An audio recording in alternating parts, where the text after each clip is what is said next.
All right. Welcome, everybody. Episode 9 of Dames and Dorks. Sorry for the Yay! Yay. Sorry for the delay, everybody. I must be learning from Zach's being a little bit late on time each week. I'm so excited for this episode because this starts our weekly episodes every Thursday. So make sure you guys tune in on the Inside All Day podcast. I'm Nadia, player one, as always. I'm going to turn it over to the panel, introduce the panel, and then we'll bring on our guests. So, Nomi, take it away. Hi guys, I'm Nomi without you. I'm usually the one half of Things and Dorks, but I have other co-hosts here. Some of them are missing. Some of them have power outages. Some are like, you know what, I'm going to take a me day, and that's fine because I just want my friends to have a good old time hanging out. Yep, and we are simulcasting from Nomi's channel, Nomi without you. So please go give her a sub if and a like if you haven't. Dr. Rachel, who are you? What? Tell the people. Doctor. I already got part of the introduction. I'm Dr. Rachel. I have my own channel, Adeline Crafting. If any of you are really interested in art, the process of making different kinds of art, cosplay, painting, whatever you want, I do all kinds of like tutorials there. And I'm trying to be even more active on that this year. I'm excited to be here talking about a slew of things to ring in the new year with my lovely panel and our special guest today. Or should I say two guests? Guests. Because one person looks a little bit different than usual. we need some testosterone to the panel. But before we let Chris introduce himself, Lily has hopped on. Lily, tell the people who you are, just on time. Hey guys, sorry I just made it. We're having like a major sandstorm over here and I guess it knocked out one of the power lines. It's madness, but I'm here. So I'm excited to be here. This is our first stream of the new year and I'm excited to be streaming and sharing it with you guys. And I'm so glad that Chris is here and I can't wait for our guest as well. So yeah. All right. And then Chris, I don't know if you want to introduce yourself. I mean... well, I guess we have the dames. I'll be the dork tonight. And yeah, but I'm player 2 of the Inside All Day podcast, and I know we had some sandstorm issues, so I'm happy to be here participating. And let's talk some special guests here tonight, shall we? Yes, and I'm going to bring on our special guest, everybody. This Leon, Words of Paradise. We're so excited to have you. If the people don't know who you are, tell them who you are. Yeah, no. Thank you for having me. I know for some of you guys in the chats, it's shocking. I'm not a female, but I do use 4 different conditioners, so I figured it's close enough. So I'm happy to be here. My name is Leon. I've got the channel Words of Paradise. I cover nerdy news through a bit of a political lens, but not ideologically down either line. If I see stuff on one side, I'll point out flaws on both sides, basically. I would like the left and the right to stay out of nerd culture in general. I was there for the satanic panic of Dungeons and Dragons and heavy metal being the devil. And I'm here now when the when the modern day leftists are ruining things like Star Wars and nerd culture in general. So get out of both sides, and I like to cover each of those. So Nadia, you've been on my show before, and it was awesome having you. So thank you so much for bringing me on here. And your intro music is so tight. Got me all jazzed up. Oh, yeah. And thanks to Lofty for that, too, putting that together for us. And Ben, who did our intro for the music, also for Inside All Day's music as well. So both are very talented individuals. I'm going to say hello to the chat, and then we'll get into our first topic. We have Dempsey. Hello. Yes, hit that like button and share out the stream if you can, please. And thank you, guys. Anthony, as always. Thank you. We have Clifton. Hail, everybody. And apologies if I'm coughing. I'm getting over some kind of flu. Gravy D, nice to see you. The Gilkman? Thomas. Yeah. Thomas. Gilkman. Oh, right. Yeah. Thomas, I don't notice without the hat. Because I've only seen him with pictures of him with a hat. We have Christina. Yeah, Christina. She's super cool. I just met her not that long ago in a chat. Oh, cool. Welcome. Nice. We have Mongoose, as always. Hi, Mongoose. Who else we got? Let's scroll down a little bit. Chew. That's how I say it. Chew. I feel like that's how it's Chewy. Chewy. Sorry. I say it like Japanese people. Chew. Sorry. I watched too much anime. Nani? We have Zax, and yes, I know we're later than you. Well, who did I learn it from, Zax? Set the example. I know. We have Loki. Vex, as always, love having you in the chat. Can't wait to discuss Saltburn with you, Vex. I'm looking forward to it. If you can't tell by Oh my my modest gosh, voice. I just saw that movie. It's hard to watch. It was not comfortable to watch. It was so good though. Yeah, but it was good. I'll give it that. But I'm like, I had to power through it. But it was made to be disturbing in my take. I hate that movie with every existence of my being. Fuck that movie. Really? Yes, I have just It was yes. so good. If you want to know my reasonings on it, catch the time that Vex and I debate it, because I've been doing research, and now all of my FUE between Instagram and TikTok is just all Saltburn, which is making me hate the movie even more, because people are like, let me tell you about the religious aspects and the deep down meanings of these scenes. And I'm like, no, guys, no. And did you know the graveyard scene was improvised? Yes. Oh, Yes. even worse. My buddy, I think I got everybody. Everybody, if I haven't gotten to you, thank you for being here. We really do appreciate it. Please, like I said, give us a like, subscribe, share the stream.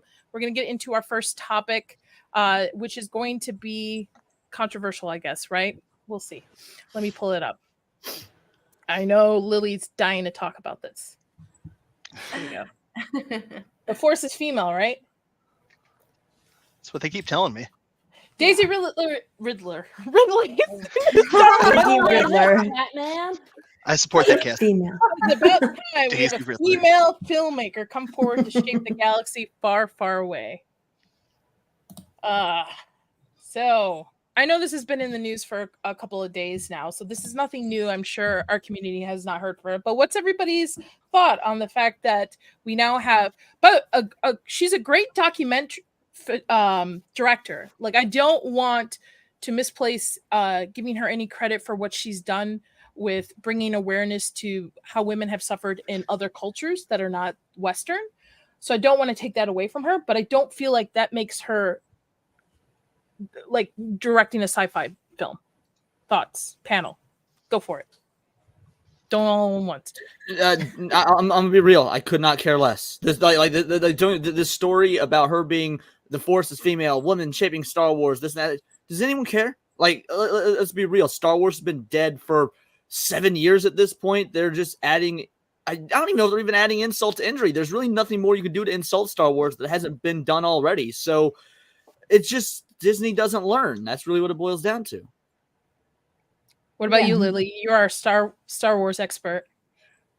I have a lot to say about that if we connect it with the Mandalorian story that just came out as well, because I think there's a reason why they rushed the news about the Mandalorian to get it trending instead of this topic, because a really great point was brought up to me talking to someone else that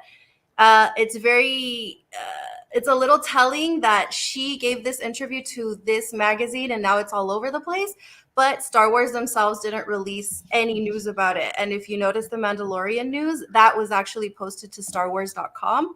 So you know that's officially coming from Star Wars. So I don't know what's going on if she decided to like put out her own thing to get ahead of them, but I mean I don't know. I'm not excited about this whole thing. I don't like the sequels. I don't like Rey. Everything that she said just makes me not want to watch it at all. So, I mean, either way, I'm not going to watch it. Yeah. Do you think there's going to be a Rey movie? Because I feel like a Rey movie has been in discussion since the last 3 films about doing her own solo story for a long time now. And I feel like we've had mention in the news back and forth of a Rey movie happening, and then it goes quiet, and now, you know, this comes up. Do you think we'll actually get a Rey movie at this point? I mean, at some point, Daisy's going to be, I hate to say this, but too old to play Rey at some point, unless we're doing a older version of her in the story. They're just gonna do what they always do. They're just gonna turn her into the new Luke Skywalker. They're just gonna redo the entire story again from that perspective. Nothing new. They'll just recycle what they've already been doing. Well, this shouldn't have come as a shock to anybody, because if you remember a few months ago, maybe middle to near middle end of 2023. Daisy Ridley had posted the Instagram. She's like, yeah, having lunch at the Lucasfilm offices. And everyone's like, oh, that means she's going to be in a new Star Wars project. She's like, no, I was just catching up, eating lunch with some friends at Lucasfilm. I haven't seen him forever. And then like a month later, this was announced. Like, hey, Daisy, a Rey Skywalker movie is in the works. And we're like, yeah, that lunch at Lucasfilm was just because you were catching up with some friends. Like, it was really obvious. So that them trying to, I get maybe why for media reasons they were trying to downplay it because Disney wasn't ready to make the announcement. But you've got more than the IQ of a board than you know what was going to happen. Yeah. I honestly, honestly, at this point, they had asked Daisy Ridley a couple of months ago if she knew about like a script, if anything had already been kind of like set in stone. I don't think there's even a script. I don't even think they have a story. So at this point, I don't know, because there were a lot of projects. There were a lot of projects that were announced at. There were a lot of projects that were announced at Celebration that got canceled. So, are the Acolytes still happening? The Acolyte's happening. Yeah, that one's happening. Isn't that an all-female lead? Yes. Like led? Yes. And that was another one where they made it a point to say that this is going to be all like female led, and you're going to have like a female villain, and it's I really wish. Don't forget the yes that came from that interview. Just the blatant, very modern 2023 lingo that actors use that just will instantly date anything and everything that could possibly come from. If you look back at Star Wars, it's not dated. You could say the effects are, but none of the language dates Star Wars. When you watch interviews with them now and they speak in a very 2020s manner, it's so difficult to listen to because we speak like retards nowadays. Yeah. I want, so for me, I want Star Wars to take the word female or female led or female directed out of their mouths, because women can be directors, women can lead movies, but it doesn't have to be that doesn't have to be the main focus. If your storytelling is great, if your directing is great, like if you tell a good story on screen, whether if you're male or female shouldn't matter. I feel like we're just hiring directors just to check off a box instead of actually looking at talent.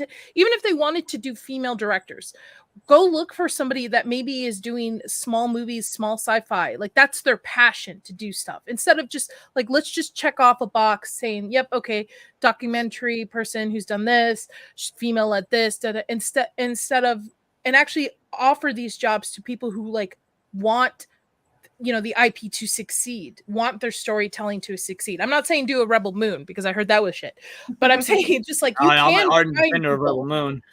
I haven't seen it. Everybody has turned me off from it.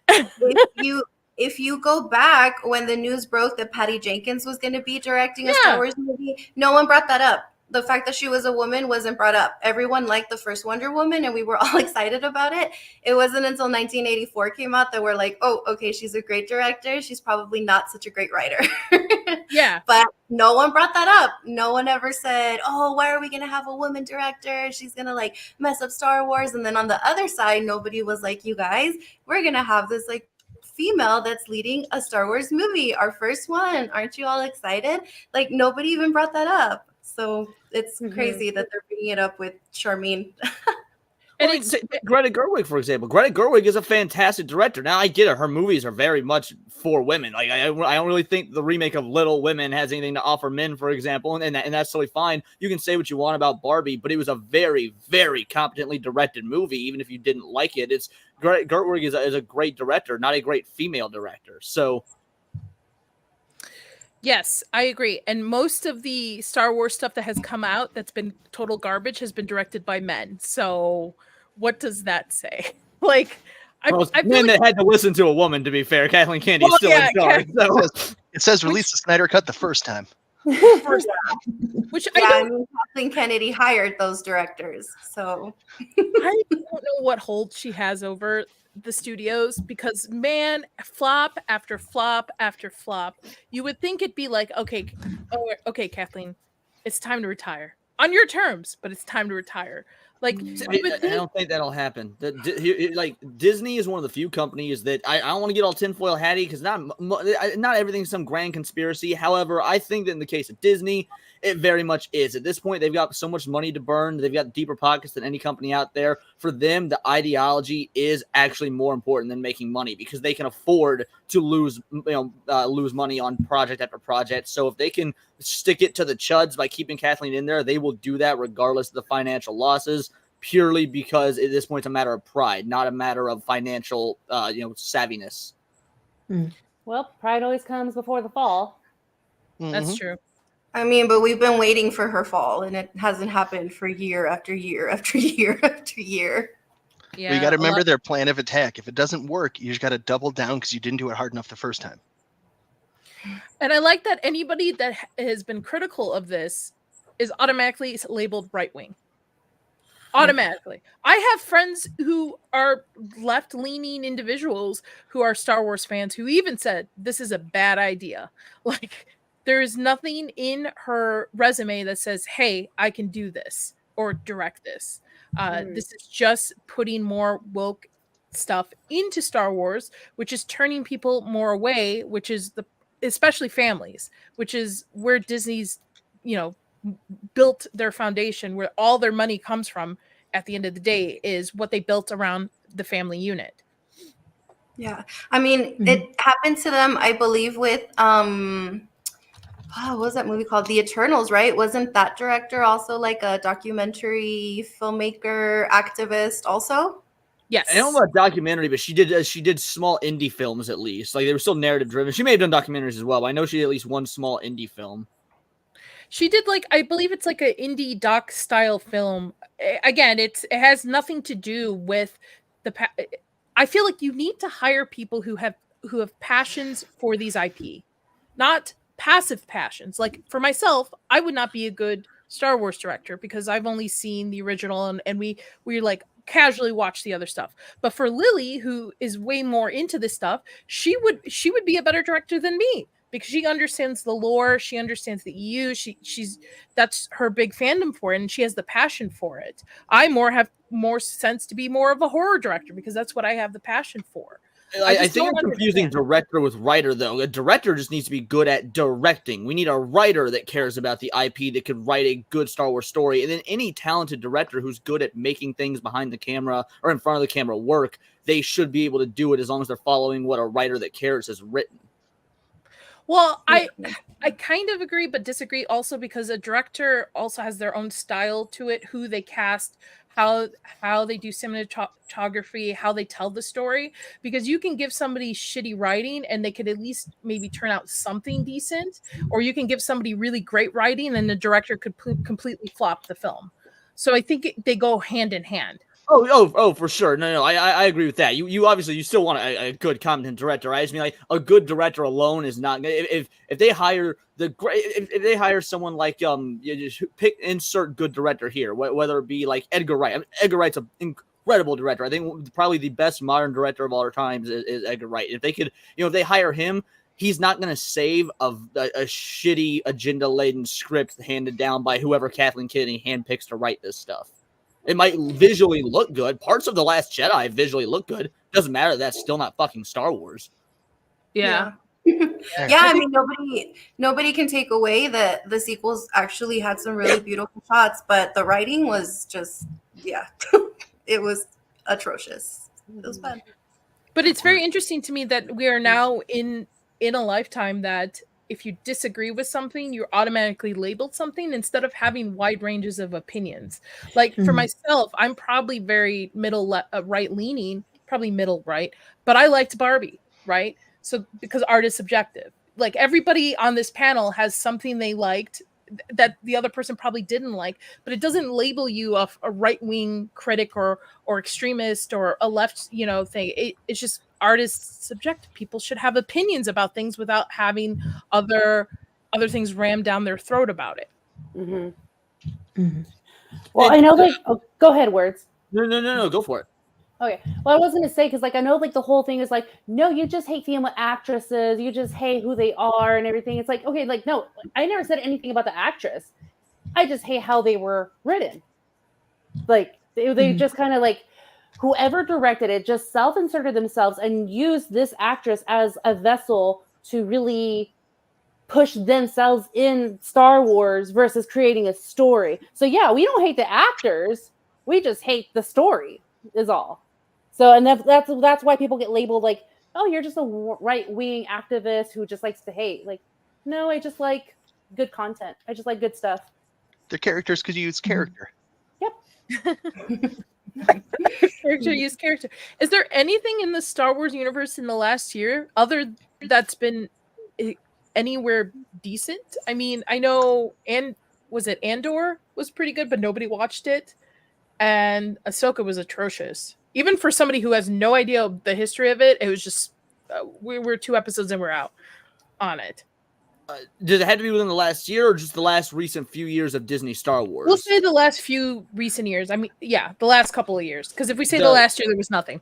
Disney Plus is that the timeline? The Thrawn prequel books written by Timothy Zahn. They're technically part of the Disney canon. I mean, they're still not as good as the original EU stuff from the 90s, but yeah, Timothy Zahn's prequel Thrawn stories, the Chiss Ascendancy stories, were I loved those books. It honestly pained me that they were part of Disney Star Wars because I had to acknowledge they were so damn good.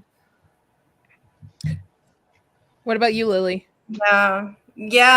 I was pretty upset when they took that same plot for Ahsoka and then messed it up really bad. I mean, no, the Ahsoka Thrawn stuff is garbage. I'm talking about the prequel book, the Thrawn books that came out a few years ago.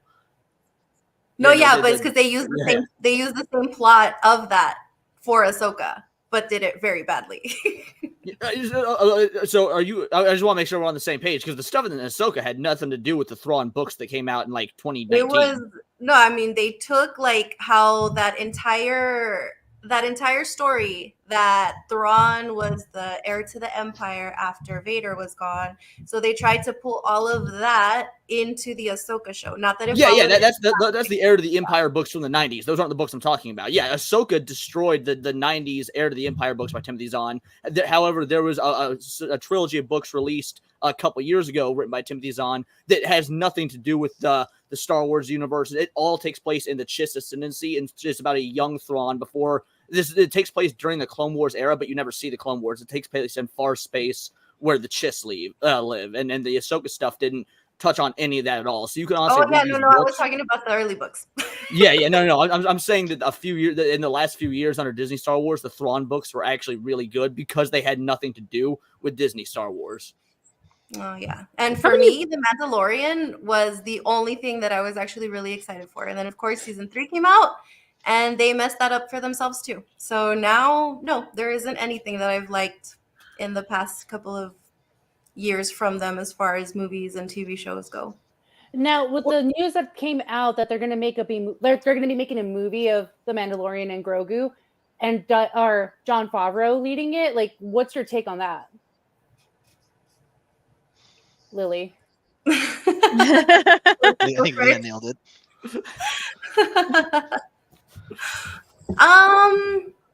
I mean, I'm not gonna lie, I'm excited. I loved The Mandalorian up until season 3. So hopefully Jon Favreau does truly have control over this. I am scared and I am still very cautious because Kathleen Kennedy and Phony Filoni are still on as producers. Phony Filoni.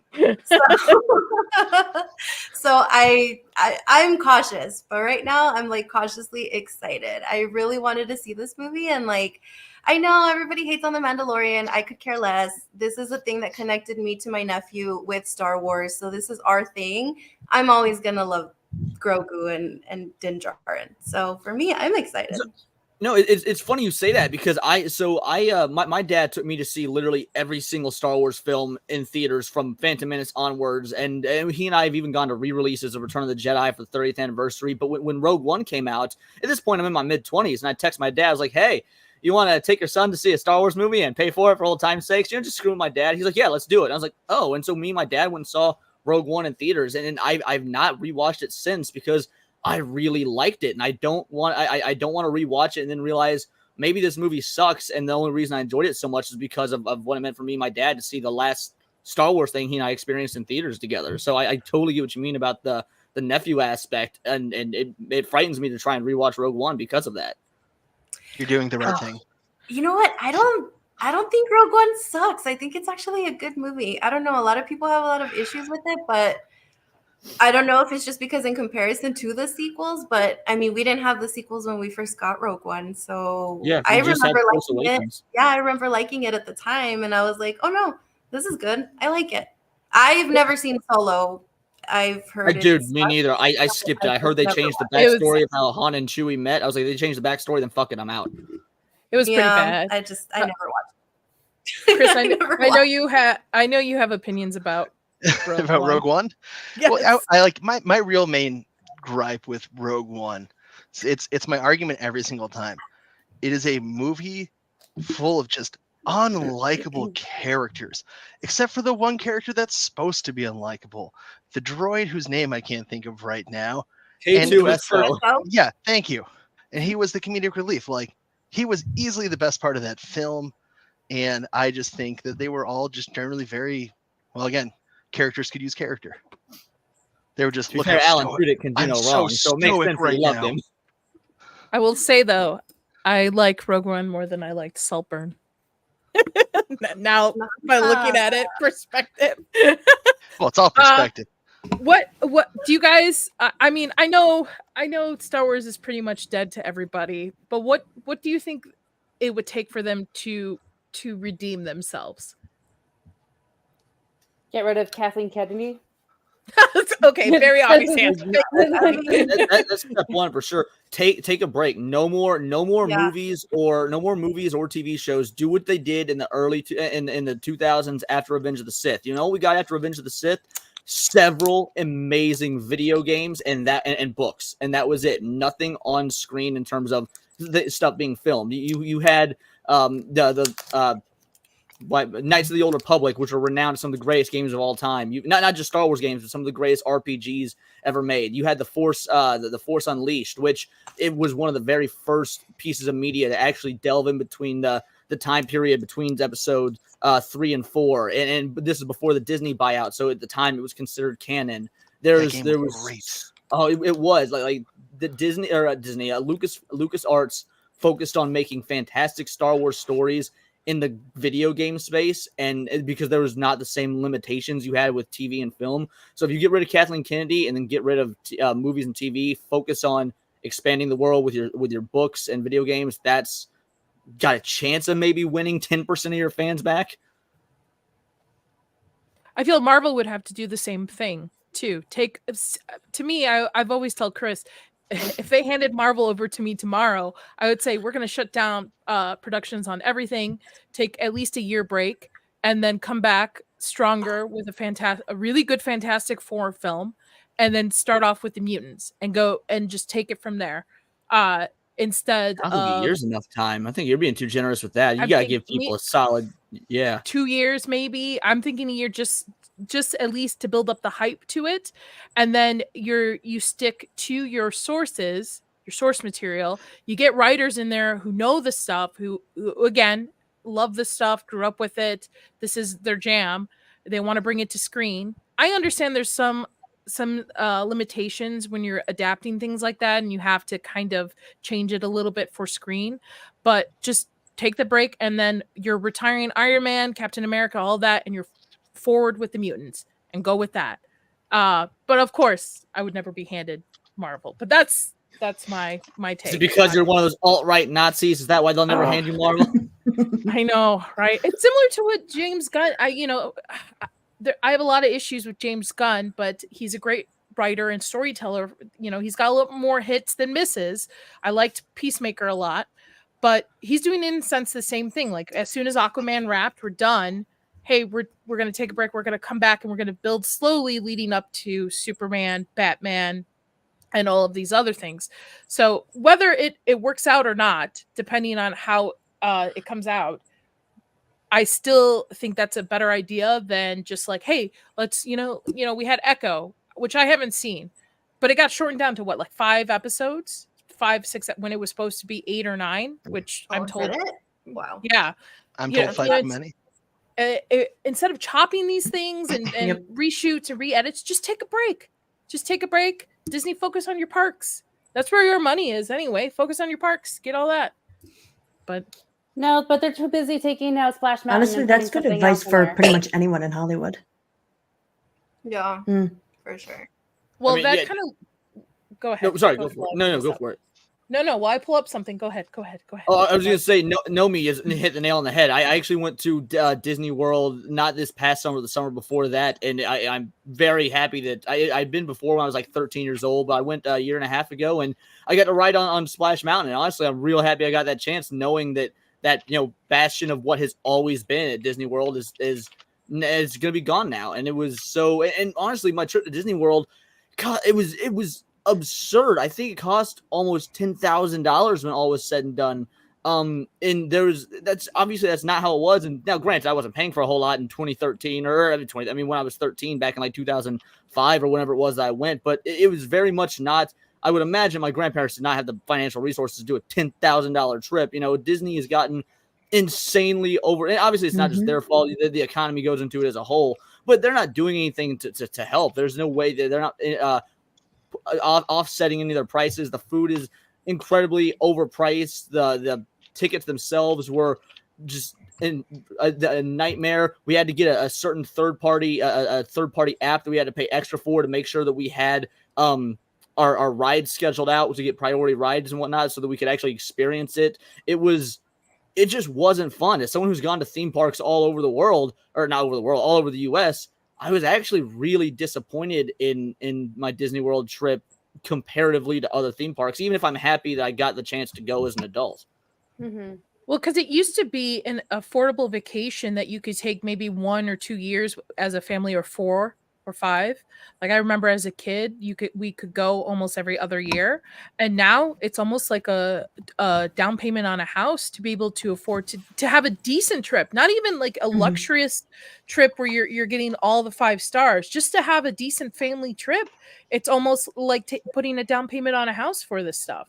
Yeah. Oh yeah, I got lucky when it came to lodging. I didn't have to pay. My grandparents have a timeshare in Orlando, and so it was almost $10K, and that was me not having to pay for hotels at all because I just used their timeshare hotel thing. So I can only imagine what it would have been if I had to also spring for 5 or 7 days, however long I was there, for lodging as well. Yeah, as a former cast member, I would get stories from families who we've been saving up for 5 years just to bring me, our 3 kids, and like my husband here. So like this is like costing us $10,000. Like that can go to somewhere else that's going to be more beneficial to you as the family and whole versus once in a lifetime trip. And so whenever they're buying gifts, because I worked in Magic Kingdom, the Emporium in Main Street, USA, they would I bought souvenirs there. Yeah. So they told me they bought keychains if they can find the names of their kids. So they did, and that was their only token of that memory of going to Disney World. So it's so silly that they're spending all this money that, Disney Kid put the money of these crappy movies, bringing more cost affordable for families who are willing to spend money, but let's find programs, because there's the Disney food program, there's the diners program that they have. Why can't they make it suitable for families who are literally coming from across the nation, even across the world, to be there to have fun with their family? Now, I will, since you're a cast member, I will say, because you'll probably appreciate this, I probably very much there was 3 separate servers I had, some of the best service that I'd ever gotten, not just literally of any service industry in my life. So I ended up tipping like $50 to a couple of them because they were so good. Like Disney's cast, in terms of the individuals that work there, I had nothing but dope experiences with. One girl in particular at Sci-Fi Drive-In Theater, dude, she was a sweetheart. It was they're very good at least catering to customers and trying to fix problems and whatnot. So I want to give a small amount of credit where I can, because their service industry side was really impressive. Mm-hmm. Naomi, I feel like may I? Naomi, Sure. I feel like you'd like this. We refer to them in our house. We're talking about how we're talking about putting work in the park, make it more affordable for families, if I can get that word out there. We call them minimum wage balloons, because you've got the Mickey head inside the big balloon, and somebody working minimum wage would have to work at least a whole hour just to be able to afford a balloon. Yep. It's just crazy. Well, Yeah, I feel it like is. they're catering more towards Disney adults than Sure. family. Yep, they're That Disney That was shills. absolutely the vibe I got. Yep, Disney shills. And then like the balloon thing was just ridiculous. And then me as a cast member, I couldn't even afford to eat inside the parks. It's expensive. Like, Sounds right. I was screwed if I forgot my lunch at home for my shift. And my shift, I always had this, never complained. I always went in at 4 in the afternoon, came out at 5 in the morning. So those cafeterias for us were closed by the time I took on my break. So, well, I guess I'm going to go to Casey's to get a hot dog. Oh, $14. You know what? I'll just have a big breath for air, or big breath of air for lunch. That's what I'll do. Oh, jeez. What about you, Dr. Rachel? What do you think of this whole dynamic of shifting from Disney families to now catering more to Disney adults in the park? Because I think have you been to the park down there yet recently? Since once, yeah, because I live maybe about 30 minutes from Magic Kingdom, so I'm pretty close by. So at least I don't have to like worry about flights and living in one of the hotels for a while. But yeah, like I used to go to Disney a lot every couple of years with my family when I was a kid and growing up, and we just saw it over time. It became more expensive, like you all were saying. Food's more expensive and the portions are smaller. You have to schedule every second of your time there. You have to buy another app just to do that. Pay extra money just for a pass to get on the ride in a day. All the shuttle services are gone. So like they used to have the Disney shuttle to and from the airport to your hotels. They don't do that anymore. They're catering to. So yes, I do agree that they are catering less to the family and more to the Disney adult. That being said, they're not just catering to the Disney adult, they're catering to the Disney adult influencer. yes, Because Disney adults can't afford it themselves. You have to be an influencer to go there so you can afford their stuff and then write, glorious reviews online. Mm-hmm. And they're really relying on those reviews to get the families to go so they can say they're a family park. And then here's the thing that I kind of like peeves me, what you're saying. Yeah, what you're saying, Rachel, what peeves me, like they're getting the influencers, like I got the Mickey waffle or I'm getting the turkey leg. Like, yeah, it's like expensive and a half. What people don't know about Disney World, you can bring in outside food and drinks into the park so you can have your own picnic and serve your whole family. But Disney doesn't want you to know that. Well, it's known, they won't stop you. But how is it not public information? Because they rather have you spend the money to get stuff to make sandwiches for the whole family instead of for that one Mickey, I don't know, cookie there. I will say it's probably not fair to blame just Disney for that. Six Flags does the same thing. Yeah. I've been to Silver Dollar City in Missouri. They do the same thing. So to be fair, again, I'm all for bashing Disney, but that's just a theme park, just, shady tactic in general. Mm-hmm. Oh yeah. Listen, they want you to spend the money. My Middle Eastern aunts did not put up with that. We had sandwiches, we had coolers, we had stuff. Once everybody was hungry, you go back out to the car, everybody makes your sandwiches, you eat and stuff, or you bring it in. I've seen videos of families eating and like making tacos and stuff at Disney, like bringing their own stuff in. Because you're right, Nomi, it's expensive. Again, it used to be where you could go as a family of four and not have to worry about like getting food and all this stuff if you didn't want to save a buck. But yeah, you're right, Rachel, too. It's moving towards the influencer, the lifestyle, which to be honest, I'd rather go to Universal anyway. They're more affordable. I have an annual pass for Universal. It's so easy to just like, you got the day off, go to Universal, walk around City Park, go into one of the parks, take the train, Hogwarts Express over to the other park, just spend the day there. It's so much easier to do that at Universal than Disney. And I agree with what you all were saying, yeah, a lot of parks do that where you can bring in outside food. I think what separates Disney is that, a lot of parks, they don't advertise you can bring in food, but they want you to, buy the food in the park, so they don't advertise it. Disney needs you to, because Disney does need that money. They are really failing on the whole parks thing. And that's sad to see because like the parks were just this literal magical place. And now they're not. And people know Disney Hollywood is failing. People know like the merch. If you even go to like the merch stores in Disney, it sucks. It's so poorly made. The food isn't great. So the parks are like the last thing they think they have. and they need people to go in and buy the food there, buy the merch there.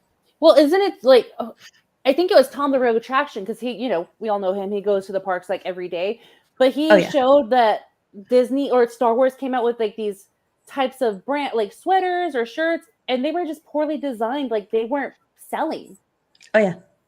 So you're not going to get the Disney shills. You're not going to get the Star Wars shills if it does not look good and it does not go with their brand as a person versus their brand as Star Wars. Dude, the Star Wars land when I went was literally the most disappointing part of the entire trip as a massive Star Wars fan. I did the build your own lightsaber experience. The lightsaber sitting behind me here. I hated it. I just from a lore perspective, because they actually, one thing, you go into this room, and before you build a lightsaber, there's this woman in a Jedi robe who gives you this big spiel. And I couldn't believe it when she said, everyone knows about the legend of Luke Skywalker, but the true Jedi of our generation is Rey. And I was like, are you joking? Like, we're here, a bunch of nerds ready to build our own lightsabers, and they dare say you've heard of the legend of Luke Skywalker and now prepare yourself for the true Jedi Rey. But it's not just like from a fanboy, oh, look at that upset me. But when you're walking around the Star Wars land, it doesn't feel like Star Wars. Like, oh, look, there's the Millennium Falcon next to some fucking rocks. Like, it wasn't indicative of Star Wars. I'm not much of a Harry Potter fan. I like Harry Potter, but like Star Wars is way higher on my list. Harry Potter world, you walk there, it feels like Harry. You were engraced into the world of Harry Potter. You're in Hogwarts. You're at Diagon Alley. How could you not do that with Star Wars? It felt like just generic. Honestly, it felt more like a Rebel Moon set. Now that I've seen Rebel Moon and looking back on it, it felt more like Rebel Moon than Star Wars. Maybe that's where they filmed it. I'm just kidding. A lot of Star Wars fans chose the Red Saber on a budget that day. Yeah. You also have to know, though, anything Harry Potter IP related, J.K. Rowling has her hands in it. So, like, building the Universal, both California and Florida, she had her hands in it. It's like she made sure that this was for the fans. Like, this is, she didn't want anything weird outside of Harry. Like, she has her hands in everything, which is great. I think it's great. I think if you own it and you want to see your vision brought to life and stuff, then you should be. But yeah, I like Universal more than Disney as an adult, especially as an adult too. I think it's a lot more fun as an adult to go to Universal. I just wish they still had the Back to the Future ride. Yes. I mean, Simpsons was fun, but as long as they don't get rid of the Jurassic Park water ride, I'm good. I am good. What do you guys want to talk about next? Do you want to talk about 2024 movies, or should we move into the Stanley Cup fiasco? Oh my god. Stanley Cup. Stanley Cup. That's our guest. So let's see what he wants to talk about. What do you want? This is your guys' world. I'm just living it. You run your show. We don't want to torture.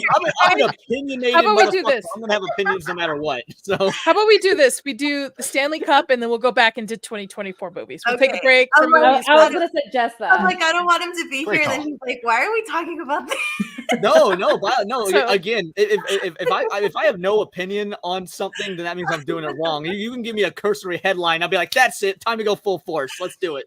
Because this is wild. This is wild. Well, this goes in tail with those 10-year-olds running around Sephora destroying stuff too, as well. This kind of goes hand in hand with it. What? The Sephora thing is new. But the Stanley Cup is something, I'm definitely well aware of, but I didn't hear about the Sephora one. Pray tell, you have tell me more. 10-year-olds going into Sephora asking for retinol and stuff, like 10-year-olds asking for like Drunken Elephant, which is like a very high-end skin brand. It's not that great, to be honest, but it's a high-end skin brand, and they're like destroying like the displays and stuff, and they're being very rude, and they're asking for skincare products that like they're 10 years old. They haven't grown up. And somebody in one of the comments I was watching a video said, you know what, just let them get a chemical burn, and they'll learn their lesson the first time they get a chemical burn from all this stuff. It's crazy to me. So it kind of goes hand in hand, because the in thing for kids nowadays is to have a Stanley Cup. Okay. Yes. If anybody knows what Stanleys have been around for a while, use them for camping and stuff. I have a generic one right here, but they look like this. They're shaped like this. This is generic. I got this for free so nobody come at me. And they come in different colors, like purples and pinks and stuff. And Target recently had Valentine's Day ones, which Okay, so this is a typo thing, because I've been trying to figure out this headline that says Galentine's Day. I'm like, am I just not hip with the kids and have no idea what Valentine's Day No, is? Valentine's has been around for a while. Yeah, it's where women get together before Valentine's Day and they celebrate Valentine's Day. Just the gals. That sounds female retarded. Okay, gotcha. Female empowering kind of thing. Woo, you know. Basically, just any female get together any other time of year. Just happens to be around Valentine's Day. I'm going to a Galentine's party with my female friends out here. So, but yeah, anyway. I'm going to start a movement. We call it Independence Day and just give it a bunch of dudes together. That's going to be my answer to Galentine's Day. You'll have merch. It'll really be big. Yeah. You should sell that t-shirt. Can I play this video? Will it let me play it? Is it fighting back? Let me see. Oh, we have an ad. Give it a second. Oh, but it's fun. So Stanleys are a big thing. They've been a big thing for a hot minute, and there's been a trend of them like being exclusive. I think like Starbucks also had an exclusive one too. And what's wild to me is that similar to this, where the Target one, where people were lined outside the door to spend overnight for this stupid cup. It's not gonna let me play it. It's a cup, guys. I don't know why. I mean, I can't really make fun of people for staying out all night for a cup. I've done that for video games. I've done that for Magic the Gathering cards. Like, things that, for someone who's not into that, would look just as superfluous. Like, really, you waited 12 hours in line for cardboard? And I was like, yeah, but it's a 6/6 with trample. Like, so I can't really judge these people. But see, the thing, I can understand from your point of view because you're getting exclusive stuff. And this is a cup. It's a cup. It's a drinking vessel. It's true. Not, you can't take this cup to tournaments and win prize money. It's not money. No. So here we go. Each card's a different experience. These doors are all open. They start running in, pushing people in. Yeah, I can't believe you're running for a Stanley Cup either. Me either. But people, the Starbucks ones, people running. See, look. Were these like exclusive? Like they were a limited run? Yeah, Starbucks colors exclusive for Valentine's Day. But the ones for Target, but the one for Starbucks, they have had people go behind and steal boxes. Yes. Just steal boxes in midday. And you know how, especially in California, how they're dealing with crime, you know, they don't really stop criminals by not dealing with it. Yeah. So they're like, people are just stealing them, and these cups are going for like thousands of dollars on eBay for it. For a drinking vessel. So while I understand where you're coming from, Leon, like I am the generation where you stood outside midnight for a Harry Potter book, like right? Yeah, I did that too. I did that too. This is for a cup. Like it's for a cup. It's nothing special. Like it's not like you're getting. You say that now, but in 20 years, when you see them on eBay as this ultra collector's edition selling for $30K at auction, you're gonna be like, "Oh, damn it! I should have stood in line." This is literally the perfect version of the meme. We have cup at home. Yes, at home. But it's crazy to me because I've seen videos of people who have like shelves of Stanley cups, all the same style cup, but just different colors, and those cups are like $30 to $65 a pop. And then they also have the Starbucks tumblers, different colors too, which those are also like $30, something expensive a pop. And I'm just like, what are you doing with your lives that you need 40 Stanley cups of different colors? You think Wayne Gretzky is pissed? He's all like, I had to like skate for years to get a Stanley Cup, and they can just go to Target. She did that to me. She did that to me when I was like, "What are the topics today?" She's like, "What are we talking about? Stanley Cup, the Stanley Cup incident." I'm like, "What happened with the Stanley Cup?" "Oh, you know that guy at Starbucks." "Oh, I thought you were talking about hockey." Right? Got it. No. And the thing is that I can understand. Like, okay, if it's like your thing, you collect them, whatever, that's fine. But at a lot of places, they didn't have a limit on how many you could buy. So, I mean, they should limit it to 1 or 2. No, there's a whole bunch of people that stood in line, took like a whole bunch of them, and now they're selling them on eBay. They're not even collectors. They're just people who are trying to make money off of other people wanting the cup. Yep. And I think that's where I have the problem with it because I can't say anything. I have my collection of my Starbucks cups. I have a sorry, Lily.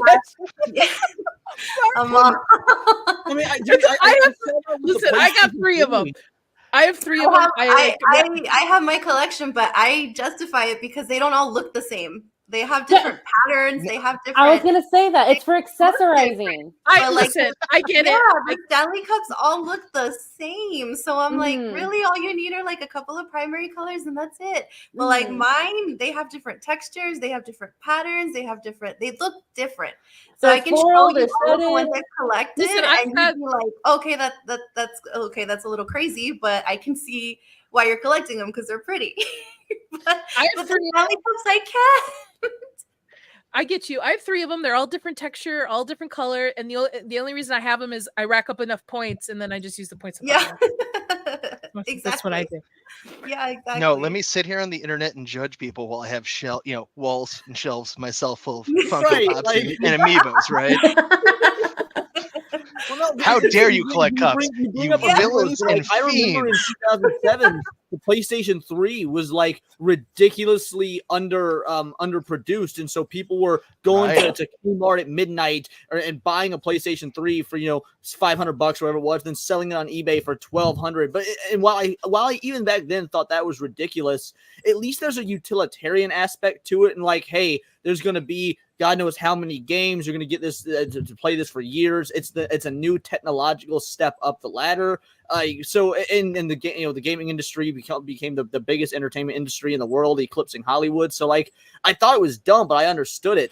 Man, it's really hard to wrap my head around this. With I can cut my hands and make sure I stay alive if I'm dehydrated. So yeah, I understand your point, Lily, with the tumblers with being different colors and textures and outfits. I mean, I have 3 of them because they depend on my mood. One's to match my wedding ring, so I get it. But the Stanley Cup, I'm with you because it's the same shape, same thing. It's just one shade different color. So I don't, unless you just you wear it because you wear green one day, purple one day. I just don't get it. And it's not so much to the adults. It's the fact that it's kids. It's not adults that really want these. I mean, adults want these cups, but it's 10-year-olds. Like, I watched videos of kids upset on Christmas Day, little girls upset because they didn't get a Stanley Cup.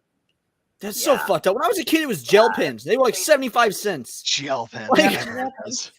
It's because Starbucks is smart. Every Starbucks that you go to, you can actually get some of their mugs too that are specific for like the state or the country or the city that you're in. Couple of those. Yeah, and the country, that's why I don't say anything either, because I have a lot of the tumblers that I've bought on different trips that I've gone on. So they go like, I don't really use those because those are like, I'm like, no, I don't want to like leave it anywhere and then I don't have it ever again. But yeah, you can justify that, but like a Stanley Cup, I don't know. It's hard for me to justify buying a $45 cup in different colors that just looks the same. And I think if you search for it, you can actually put like sleeves on it. So why not just get different colored sleeves that are like cheaper and just change the color of it that way? I don't know. Yeah, I genuinely don't understand the whole Stanley Cup hype. Like, yeah, I get that, like you said, it's a collector's item. People want to collect them, like different states or textures, colors, whatever. But I don't know. I'm of the opinion of like, I don't get the violent hype around it, like people crowding the stores, Beanie like Babies. pushing and shoving each other. Yep.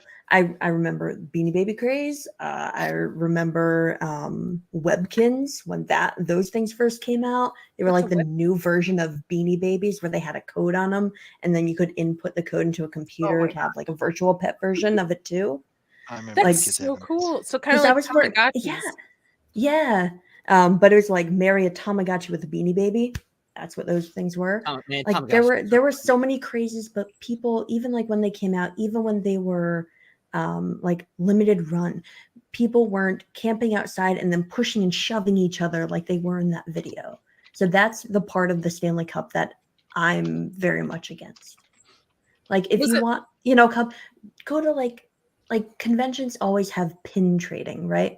Like, you trade pins for different things, and like there's one pin, somebody who has the one you're looking for, you trade. Do the same thing with Stanley Cups. Don't like That would be a good like idea. put 5 or 6 of them on an arm and then like run to the cash register and shove everyone else out of the way. Like I don't get the overhype behind it. I get the collector's aspect of it. I don't get the like crazy violent pushing and shoving hype around it. That's the part of it that I'm just like, nope. Yeah, how you said about the pin things, like Disney does the pins, like you have your lanyard, you can have like different things, and there's some that are collectible and it's worth money, but it's not like a Stanley Cup. It's just a base color and that's it. If you get the silhouette frames of Winnie the Pooh, those are worth $1,000 if you have the whole collection versus a $40 cup that holds ice and water. They sometimes go up to $65. Okay, hold on, Nomi. To be fair, it does not just hold ice and water. It can hold orange juice. It can hold. It can hold the whole bottle of wine. We can hold orange juice and vodka at the same time. Okay. Listen, I'm not gonna say like if there's a Harry Potter exclusive Stanley Cup that shows up, or I wouldn't be in line. Right? I definitely would be, but that would be like my one. Like that's my one and done. Because it's Harry Potter and not because it's Stanley Cup. And there, I think, exactly. Yeah, but if they come out with one, Nadia, I will go to Universal and pick one up for you.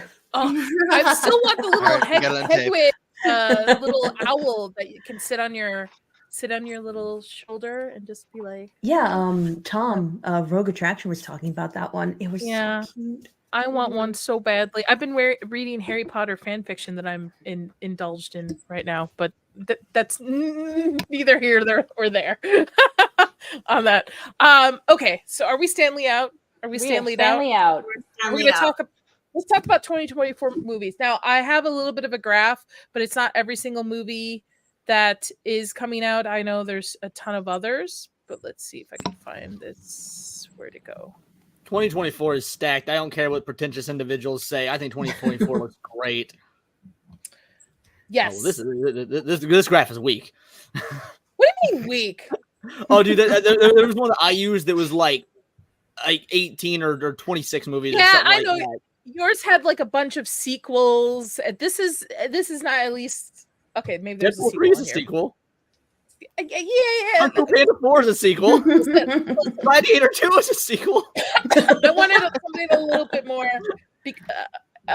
broaden. Okay, so these are a couple of the movies. I also have the entertainment article. Obviously, again, these are not everything. These are just some highlights to it. So we have Joker, which I don't know how everybody feels about that one. I've seen just a little bit. The musical. Yeah, it has my girl Lady Gaga in it. Dude, straight up. Like I had never seen the first one until last week. I only watched it to get prepared because I love Lady Gaga in movies, and I'm stoked for Joker 2 just because of her. Yep. Now, let me tell you a funny story about the first Joker movie. Uh-oh. So at the time, do you not remember the news being very up about the first Joker movie, about potential like incidents happening in theaters because of the nature of the film? Does everybody remember this? Oh, yeah. So Chris and I went to go see it. We're sitting down. We're getting ready to see the movie. We're already nervous. We're sitting down. We're watching it. And all of a sudden, there's a guy in the back corner of the theater with a hood on who's just sitting there by himself. And I noticed him at first. And so the lights dimmed down and I turned to Chris. I'm like, there's some weirdo in the back corner, I guess. Huh. And we start watching and Chris is like, why didn't you tell me earlier? Or you told me right now before the movie started. Do you not remember this, Chris? Oh no, I vividly remember that. Like, thank you for waiting for it to get dark and distracting, and that's how I am. I'm excited for it. I'd be interested to see how they go from, because I liked the first one, to see how they turn it into a musical. Like, is it going to be like a musical in somebody's head, similar to? I think so. Maybe in Joaquin Phoenix's head. Yeah. Oh yeah, there's a lot of things going on in that head. Well, psychologically in the first movie, it was all on like in his reality that he created versus outside, like the woman that he has a huge crush on, like, no, like, hey, like, who can I call? Like, where's your mom? Yeah. So I know it's going to be the musical inside his head. It reminds me of, there's a horror movie with Ryan Reynolds, and it's not Amityville, where he plays a serial killer, but when he looks at his world, it's all bright and colorful, and he has like talking animals. And then when it's discovered that he's a serial killer and you kind of see the world around him, it's like disgusting, gross. I forgot what the movie's called, but it's I highly recommend it. I'm gonna Google it right now because that sounds good, actually. Yeah, I was doing the same thing. It's like The Voices. It's literally called The Voices. The Voices, yes. Okay. Yeah. That is 2014. that I liked it. I recommend was creepy. it. It was unsettling. Yeah. It was very unsettling. Yes, because I didn't know the premise at the time. I'm sorry to have spoiled it for you guys, but I didn't know the premise at the time. And then when I watched it with the flip, I was like, "Oh, this is creepy. This is really creepy." But anyway, on this list that we have, I hope you guys can kind of see it.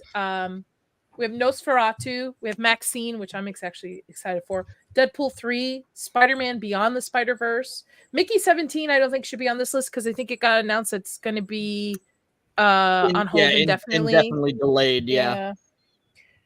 What is it? Furiosa? Which sucks. That was one of the movies Furiosa. that I was the most excited for this year was Mickey 17. I got you, boo. Furiosa makes me laugh because this was a movie everybody was expecting to come on, and then as soon as it released a trailer, they're like, "Oh, they're just trying to put a woman lead in a Mad Max film." I'm like, it's her story. Of course, she's going to be the lead in her own freaking story. And now you see why I can't stand the anti-woke side just as much as the woke side of things because of shit like that. Mm-hmm. We've got Wicked, which I love that musical, and the book is great. Oh, so this is Wicked Part 1. Why the hell are they breaking this? Because I love Wicked. The musical is great, but you don't need to break this up into 2 movies. That is it's an intermission. Yeah.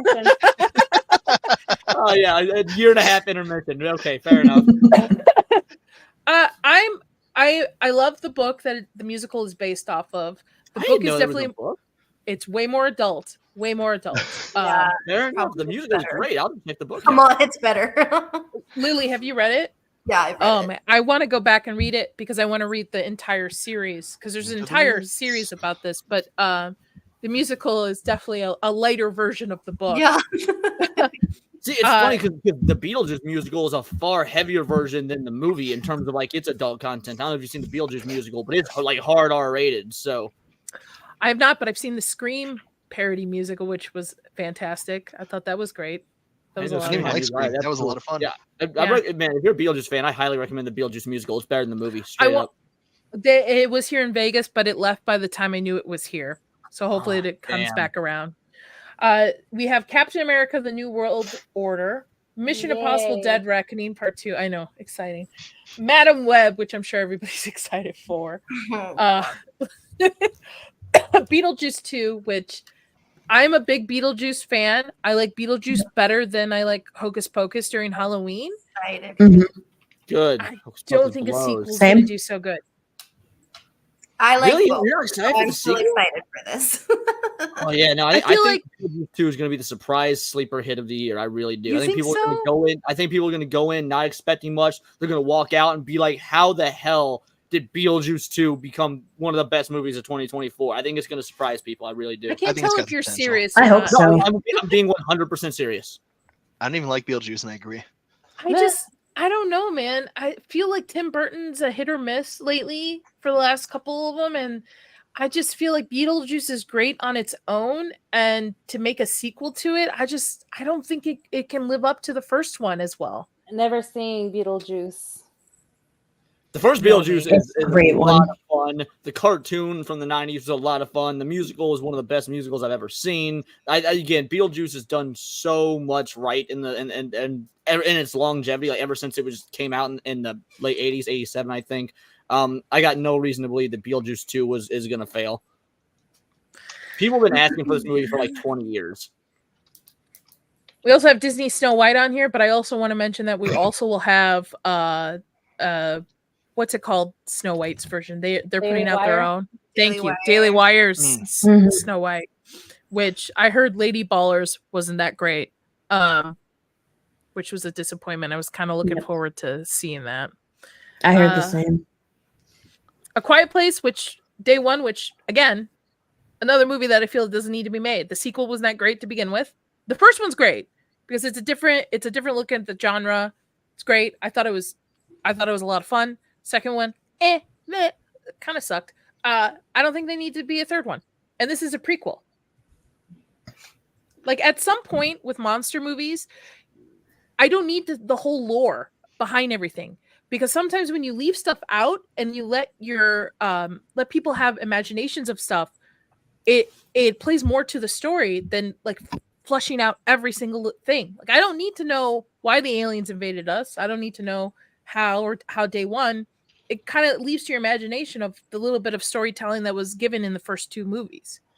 So to counter that, because I genuinely or generally have the same thought process as you, but I was watching Jeremy Johns talk about this movie a couple days ago, and he put it in an interesting format that it does now. I don't actually like the Quiet Place film, so I'm not going to see this one. However, but in a general sense, so let's take by the time he used The Walking Dead as an example. When The Walking Dead happens, the fall has already happened. Rick wakes up, the world is already chaos, and that's what made Fear the Walking Dead a different show. Is you got to see it as the very first outbreak was happening, and it separates the two, so you can it paints a different picture, and that's what he believes that Quiet Place Day One is going to do. It's not really going to be about like, oh, why are the aliens invading so much? So it's just going to give you a different look at the world it takes place in, and showing the chaos and the massacre of literally the very first day juxtaposed to the aftermath that we've already seen. So it's going to basically build the world. But the thing is, do you need to build the world? Because again, like I said, with the first two movies, you kind of got little storytelling of what happened between newspapers that were shown, people telling of what had happened. Do you need to flush that out? Do your talents need to be making a prequel to this movie, or can it be used to make something else? I mean, we didn't need the Star Wars prequels either, but I love them. So I mean, I'm gonna be Fair real. enough. I don't think this movie needs to exist, but by the same token, I'm not opposed to it if it ends up being good. It's just going to be one of those, actually. And again, I don't like Quiet Place, so I'm not going to see this to begin with. But for people that are fans of it, I know it's got a really big following. I genuinely hope they get what they want out of it. Okay. We have Sonic 3, which I'm actually excited for that too. I think that's going to be good. I like the first two. Yeah, I could tell. Kung Fu Panda 4. I've never seen any of the Kung Fu Panda. I know there's a following for the Kung Fu Panda. The first two are good. The third, I hated. We also have Ballerina, which is, I think, a John Wick story. For Ballerina. Yeah. Thunderbolts, which I'm surprised is on this list. Has there been an announcement, or have I just completely missed it? It's in production. I have heard it's not coming out this year. I know that for sure. Wasn't there an actor that dropped out of Thunderbolts? Yes, there was. It was Steven Yeun. Yes, yeah. Did I get his name right? Yeah. And then we have Planet of the Apes, which Planet of the Apes, all the Planet of the Apes movies are my guilty pleasure. I really enjoy them. I really do. I do it. Yeah. I just even the one that came out a couple years ago with James Franco. I liked that one that started this whole kind of remakes of them. I like them. I think they're good. The Planet of the Apes movies, the modern ones, are really good, but I'm excited for this movie for a different reason. Me and Lofty were talking about it. So this is the director of this Kingdom of the Planet of the Apes is the same director that's going to be doing the live action Legend of Zelda film. And so I want to see this movie. Like, I was going to see it anyway because I do like these modern Planet of the Apes films, but now I'm definitely going to see it because I think this could give me an insight into how they're going to do the live action Zelda, which I've been a stand for ever since it was announced. So, but we're gonna have Link talking, and I can't see Link talking though. I mean, maybe we don't actually even know that for sure. I was gonna say. I like the idea of having Link be a silent protag even in the movie. We've had plenty of movies with silent protagonists before, but even if Link talks in the games. You just don't hear him. But like canonically, story wise, he talks. I think the Nintendo's gonna hit the nail on the head with it. I really do. Who do you think they're going to cast as Link? I hope they cast an unknown. If anyone says Tom Holland, go fuck yourself. I'm very passionately against Tom Holland playing Link. Ugh. I think he's too old to play Link. I think he's too old to play Link at this point. Yeah, I hope they go with an unknown. I hope they go with an unknown for Zelda as well. You can maybe get away with casting someone famous for Ganondorf. There's a few people I think would do well. Honestly, I'm kind of in favor of Batista doing Ganondorf, if I'm being real. What about Kylie Jenner's boyfriend, Timothy Chalamet? I love Timothy Chalamet as an actor. I don't care. I don't want him to play Link. He's doing great work with Paul Atreides. Dune is my favorite book series of all time. The first movie killed it. I don't want him touching Link. I don't want anyone famous who's got any sort of Hollywood notoriety to do it. Interesting. So we would have to get somebody unknown, but at least known a little bit. Not necessarily. It doesn't necessarily have to be like their very first movie, but like take Ewan McGregor in The Phantom Menace. He was not a movie star yet. No one knew. Like he had been in a couple of movies, but he was not Ewan McGregor. He was that guy I saw in that really fucked up British film. Like something. Mm-hmm. I want someone of like that level. Mm-hmm. I got you, Henry Cavill. Henry Cavill as Gandalf would be sick, or as King of Hyrule, dude. Anything with Henry Cavill in it, I'm down. Argyle's not on this list. Argyle's as Link. Day one. Oh, as Link? Fuck that. No. Why not? Because as much as amazing as Henry Cavill is, that's antithetical to the character of Link. Link is not some 6'4" jacked adult male. He's the young hero. We all know Pedro Pascal is going to be in this movie. Oh man, I would love for Pedro Pascal to be in the movie. I'd like for him to be a villager, and he'd be the first one that Gandalf cuts down because I fucking hate Pedro Pascal. Oh wow! Really? And you have someone Lily's gonna fight you, man. Lily's gonna start putting her hair in a ponytail, take the earrings out. Because I know people don't like him. I'm used to it. It's like I'm a Cowboys fan too. I'm used to everybody hating good things, so it's fine. Yeah, it's just because people don't have good taste, Lily. That's why. I've hated Pedro since I saw they Narcos. They don't have my brand of good taste. So just kidding. No, hate them all you want. I don't care.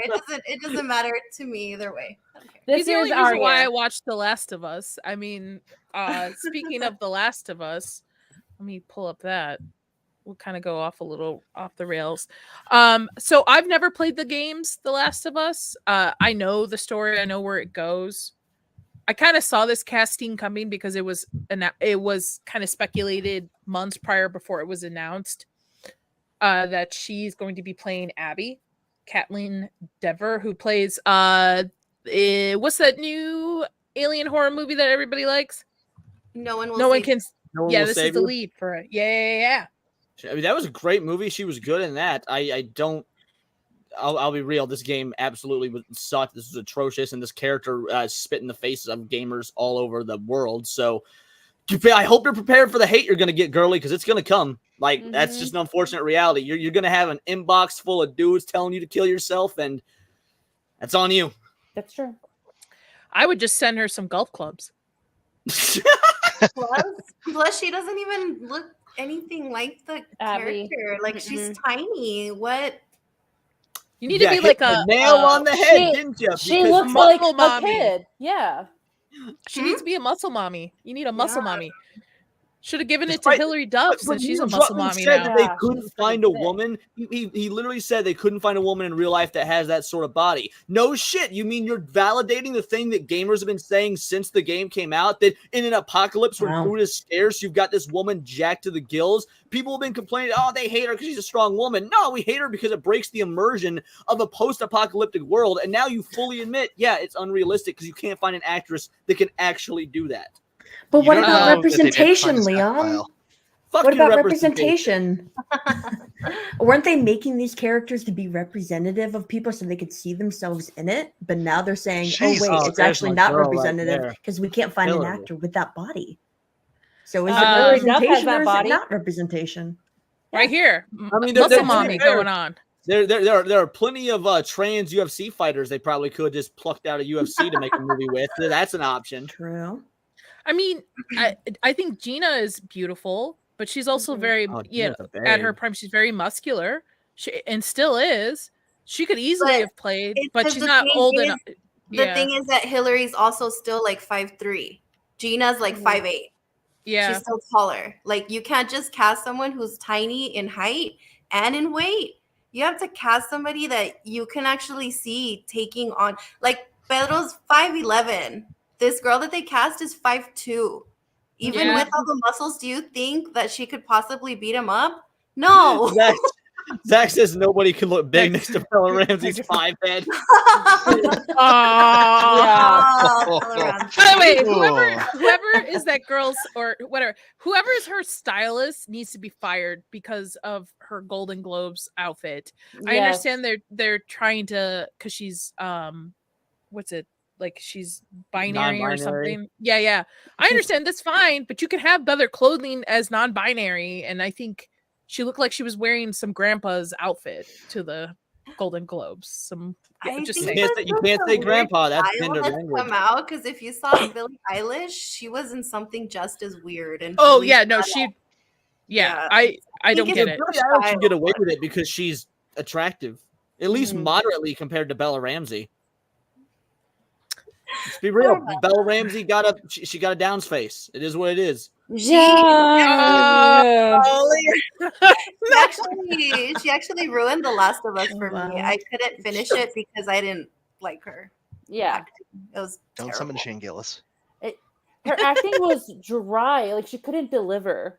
No, it wasn't that it was dry. It was that didn't match like the video game at all. Like I didn't play it, but I saw like a playthrough. I was like, okay, I want to see like if this is anywhere near the video game or what. And it's not. The whole show actually sucks. I like the video game much, much better. And yet somehow it beat out the Super Mario Bros. Movie for best video game adaptation. It's bad. I didn't like it. I was watching the playthrough and I was like, what? Why did they change that? This was so much better. Like, I guess Ellie in the video game she started off kind of being a little bit bratty, but then she starts to change because she sees that the situation is really serious. She can't be acting like a brat. That's called character development. Yes, and then writers don't know a damn thing about it. That doesn't happen. She's just a brat through and through, and you're like, oh my god, just leave her on the road somewhere and get rid of her. Isn't Bill and I keep saying Bill and Ted, Frank and Ted, Bill and Frank, whatever that episode was that everybody's like, oh, yeah, this is the most beautiful episode on the face of the planet, talent, whatever. Okay, anyway, aren't they getting their own spin-off? Yes, that's like the news that they're gonna get a spin-off. Why? I've seen better butt fucking in Brokeback Mountain. Oh my gosh. Now that's a love story. All right, listen, that's a love story. Okay, I've never seen Mountain. That one. You should. I won't even lie. It's not. It's a pretty good movie. Gay as shit, but it's a pretty good movie. It's good. It's a good love story. It's good. It's a very good movie. Jake Gyllenhaal and Heath Ledger. Peak, I would say. Well, I don't know with Jake Gyllenhaal, but I can't say much with Heath Ledger since he's dead. But yeah, good movie. I like take the gayness out of it. Pretty good drama movie. Or put the gayness back. Hey, listen, just like Seinfeld said, it's nothing wrong with it. Whatever you're into it. I don't judge. I judge, but in this case, I'm just a positive judge. So I'm judging the movie, positively. Judge away. Judge away. People. Judging is good for the soul. Ellen Page would have been I think a better cast in Last of Us if she was she Elliot Page now? This girl that they cast to be Abby would have been perfect to play Ellie, I think. Yeah. Reverse it. Yep. Yeah. It's okay. It's all right. We're still getting a season 2. And we're getting a season 2 of Ahsoka too as well. I don't know why. We're just getting seasons because they're building up to the Ahsoka movie that's going to rip off Heir to the Empire even harder. They're actually calling Heir to the Empire. I needed something to help me sleep, so. Also, I want to say, I want people to stop calling her a Skywalker. She is not a Skywalker. Rey is not a Skywalker. She's not a Skywalker. She was not born a Skywalker. You can't just be like, you know what? Thank you. She's a Palpatine. Just stop calling her a Skywalker. Earlier in the show, I asked, because I always say Rey Palpatine. Earlier in the show, I said Rey Skywalker. And while the conversation kept going, but in my head, I was kicking myself. I was like, did I really just fucking say Rey Skywalker on this show? God damn it. Like, I was so mad at myself like an hour ago. And speaking of casting, I'm going to bring this up because Lily brought this to my attention. I have given up on Rings of Power. I think we watched 2 episodes, Chris, and we were out. 2 or 3. It was so more boring. than enough. It was just boring. It's not even take Lord of the Rings out of it. It's just poorly written, just boring. I mean, It if you like hurt. it, yes, thank you. I watched the whole season. It hurt so bad. I have like 20 pages of notes on the damn thing. Oh my It god. hurt so bad because I Well- love Lord of the Rings. I love the lore, and The lore. just when they of the said Rings. this casting, I just had to laugh because like this Rings of Power season 1. For those who didn't watch it, one of the big reveals was Halbrand was Sauron. Like everybody saw it coming, but like they spent the entire show building up to like this is the face of Sauron, and now they're like, oh no, wait, this is going to be the face of Sauron. I will say Like, this that one just doesn't undoes bother me as much everything. because he's not a white dude. Like at least Yeah, Hollywood's that's- finally getting back to the point where hey, we'll make minorities bad guys again. So I'll give you credit there. You're not I was wrong. gonna say. You're not wrong. So that's what confused me because I thought there was a guy already in season 1 that revealed to be Sauron. Oh, the Eminem looking guy. Yeah. Yeah. Oh. So Wait, dude, they It's recast the it. She was and with all the then- time, like No, the Eminem looking guy was never Sauron. That was a bait and switch for the Yeah. ads. It turned out to be like one of Sauron's henchmen or something, if I remember Yeah. right. Lady. Oh, okay. So this is Sauron. So this is what Tolkien, in his mind, thought was going to be. Yeah, dude. So it's pretty cool because there's this great story. It was back in like 1932, and AT&T had just come to the UK, and Tolkien needed a call to get his bill fixed, and he just couldn't fucking understand the tech support guy. And lo and behold, that's why he made Sauron an Indian. He's supposed to be angelic and ethereal. Ethereal. Ethereal. This sounds lame. This sounds lame these two words should not be associated with Sauron as a villain. Am I crazy? Well, it's because if you read the book, he was supposed to. He actually was supposed to be like really attractive and beautiful, and he got corrupted by evil. So like a fallen angel. yeah, in a he's sense, basically biblical. like Lucifer. Yeah. I mean, I'll So then give him they should have credit. It's a casted pretty someone damn who's good attractive. jawline the man's got. Like, look at that jawline. I mean, he's not unattractive. It's just this doesn't fit the character that Tolkien described.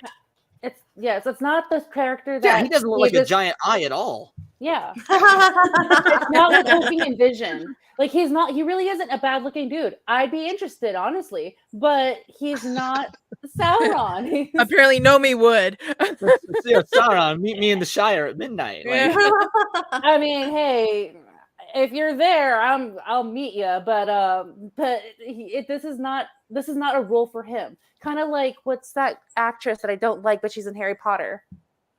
Emma Watson. I don't like Emma Watson as Belle in Beauty and the Beast. That was not her role. That's just me. So no, you the have to, internet like, made that match. happen. Yeah.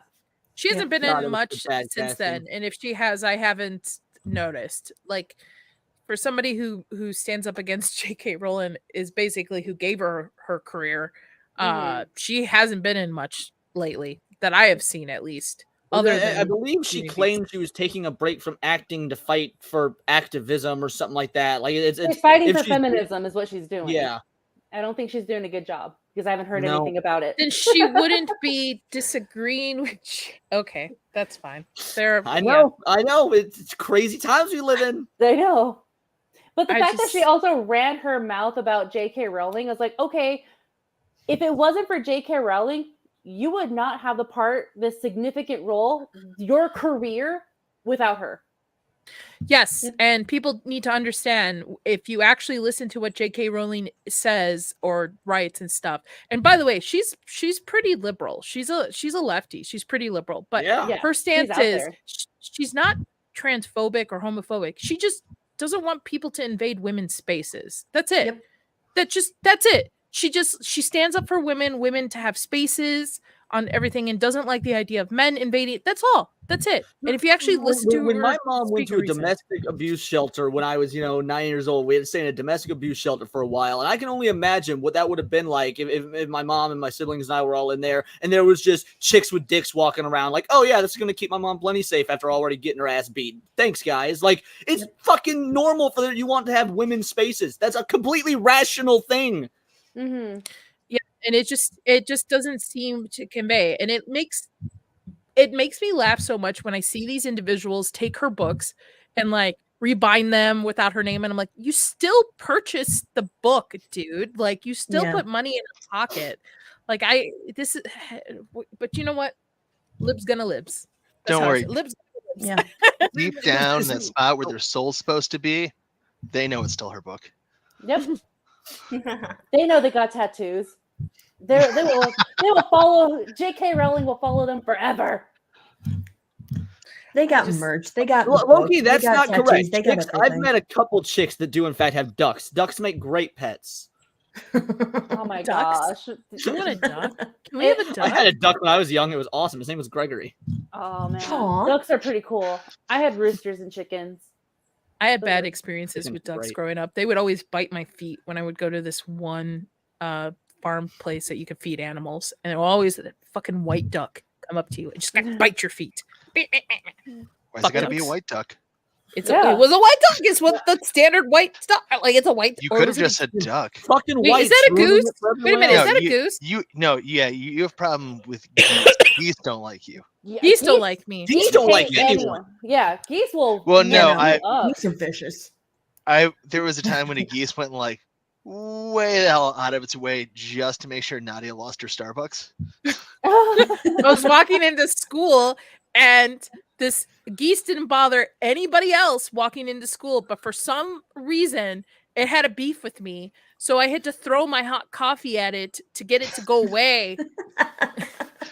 Did you say it had a beef with you? It had a beef with me and I had to run in the building. Yes, white ducks matter, okay? White ducks matter. Ducks are evil, man. They're No, evil. I'm the those same are way with geese. swans. No, I'm the same way with swans. They are fucking evil.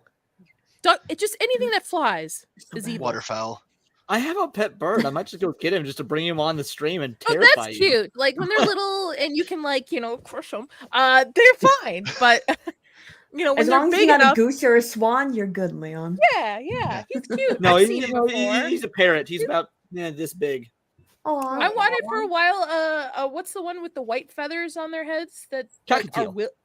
which are will birds, which I learned they outlive most of the time their owners. Yeah. So you have to will them. Most wanted a big birds cockatiel. will, yeah. Like my That's bird, crazy. he's relatively small for a parrot, and even he's gonna live like 30 years.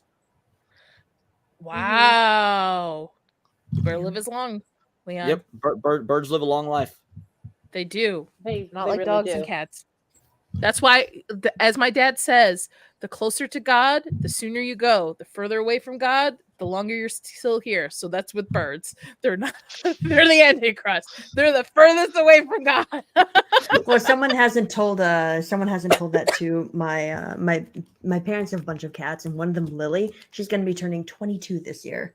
Oh wow, Wow. that's a Absolutely. child. No, nobody's told her that. Absolutely not. So She's going to outlive all of us. I have a cat. Notice I didn't say we have a cat. Yeah, we will be in public and they'll be like, we'll be talking. Oh, you guys have any dogs? You guys have any pets? Oh yeah, we have 2 dogs and my wife has a cat. Oh my gosh. Every single time. He's at war I with my refuse cat, ownership. who's Ownership going of that cat. senile.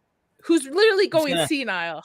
Show off my bird taking That's a just what bath. she wants you to think. There We're at you go. war. It's mind games. Oh, Furby. Oh, Aw. Yeah, he'll just get into look at that. Look, adorable little guy. he's cute. What's his name? Hondo. Hondo. He's Hondo Onaka. That's cute. Yeah, I felt like he's a parrot. Pirates have parrots, so I named my parrot after a pirate, a space pirate. Oh, I love that. nice. Fitting. All right, so we can either go back since we're almost to the end. I can pull up the other movies that will be out. Oh, Chris, go ahead. I have a quick movie. I was gonna say that I know we forgot all this talk of animals coming out in 2024. We forgot to talk about the pile of dog dirt that is going to be Craven the Hunter. Oh, Oh, I want to yeah. go see it though. I want to. No, you guys want to go see Craven. You don't Yeah, want to go you see guys the want to see movie Aaron Taylor Listen. Johnson? Taylor. no. No. with his creepy Craven. wife. Yeah, that's Oh, a yeah, weird that is super- relationship. Dude, I had no idea about that until Vex She craven educated me on his show, and I was like, wait, like, dude, straight up groom the mofo. She was Craven the Child Hunter. And he Oh my gosh, Chris. he like I mean, when he was younger, he was okay looking, but now, I mean, no, he's a Like- good-looking dude. He's a good actor, but he's not. That's not Kraven the Hunter. And I'm biased. That's your Kraven Link. is my second favorite villain of in all Marvel comics. But dude, this is not Kraven. This movie is going to be worse than Morbius. I'm calling it now. Oh, yeah. That's your Hands down, Link, agreed. Leon. My Link. Oh my gosh, Gravy D. Yes. Craving Taylor the Johnson. D. Aaron Taylor Johnson playing Link. Oh, that's I thought you sent me a link, like a web link. No, I was no, like, where? I don't that's see a link. No, I mean, I can see Aaron Taylor Johnson being good in a Zelda movie. Not Link, but I could see him doing a good job in something Nintendo oriented. Oh, if they did like an animated Star Fox film, he could be a good Falco or Star Fox, like the voice of him. Oh, I like can that. hear I it. like Yeah, I like that too. Old Star Fox. Listen, any man that sits like this, I'm gonna go to the theaters. Okay. Yeah, Sorry, babe. 100%. I mean, I can sit like that in our house. This is what you're looking for. Do you I can have do this that. outfit? I Do you can have I this? can have poor posture in our house. I can do that. Oh my god. Can you wear this vest and all of this? Yeah, I can go to Goodwill. Lupita is going to be I got so this. pissed. We're in Vegas. We're in Vegas. You think I couldn't find this at Goodwill? That's Not even true. Goodwill. You can walk outside and just beat up a street performer and take it off of them. I'll just grab a boa scarf off a drunk lady, and there we go. Yeah, just walk on the strip and you'll find what you need. Probably, yeah. The We're strip gonna go see provides. Craven in the theaters, by the way, Chris. Just so you're aware. Uh. That's his thing. But Nadia, what if he doesn't lean like that in the movie? I'll be very What if he doesn't disappointed. sit like that? I'll be very disappointed. I'll be very for the rest of disappointed. the show. There was a thread a long time ago that I followed on Twitter of all comic book covers or comic book men who sit like that. Obviously, it's geared towards women. This thread, I was just scrolling through, and they had like different types of it. So yes, all right. Yeah, never mind. Exactly. Found it by that's what- accident. Women don't read comics. Women just admire the pictures. It takes a sophisticated man brain to read comics. Listen, I read comics. I just don't read mainstream comics like Marvel and most DC. I have a bunch of Wonder You're Woman making stuff. a good call. But read more horror independent stuff. Okay, I'm out of anything else you guys want to talk about? We have Mean Girls coming out. There's a list. There's a ton of lists. Dude, I'm so happy that Mama Sasquatch is gonna be putting out a review of it, but I'm so upset that she bothered to give that fucking movie any money. Society of Snow, which I want to watch, but at the same time I don't want to watch because I know it's based on a true story and it's pretty sad. I just saw that last night.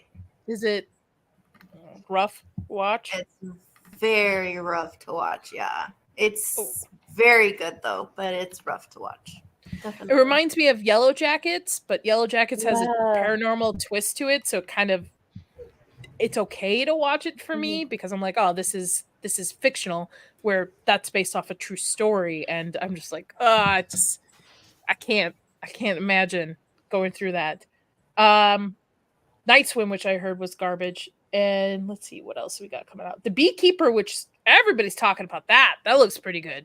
Mhm. Yeah. Yeah, I think the Beekeeper looks pretty good.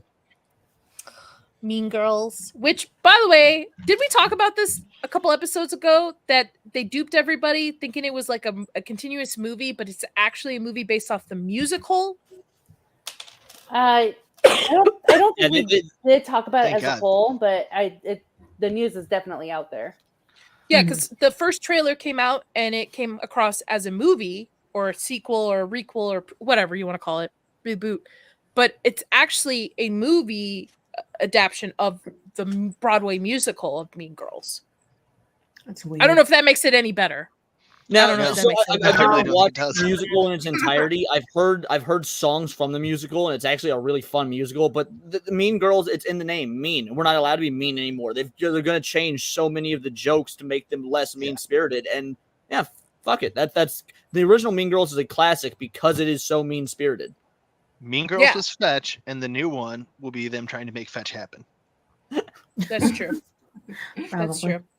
We have Argyle One was coming a in. great which- musical, better than the movie. Heathers. Check out the Heathers musical. That's a banger. Oh, that's a Really? good one. I've seen that. That's great. Yeah. And movie, yeah. Like the movie's good, but man, the Heathers musical is awesome. They also, I'm looking forward to this, which I will go see. Argyle.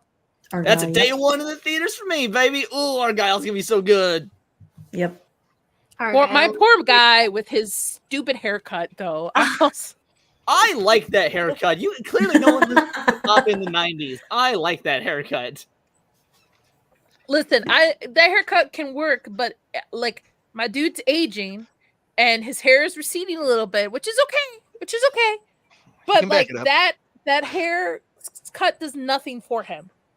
Nothing. Yes, it does. It makes him look like an anime character. He's a jacked anime character with spiky hair and a big forehead. Give me anime Henry Cavill. I'm there. He's gonna go Saiyan. I just know it. Exactly. Yeah, dude. I'm over here. I'm like, okay, I could see Henry Cavill in a Dragon Ball movie now. I'm sold. You didn't know because they're trying to hide it. I saw your face. I didn't know that Madam Web is actually coming out on Valentine's Day. Are they trying to make this a date movie? I think they're trying to release it on a day when they know people aren't going to show up, so they have something to blame it on. Yep. Interesting. Yeah, probably.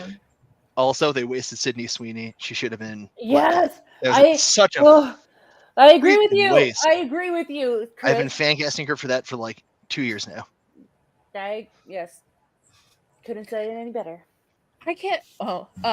The American Society of Magical Negroes. I do want to see that. It's coming right around my birthday too. Yeah, March. I actually is that a day one for anybody else? No, that's a day one for me, baby.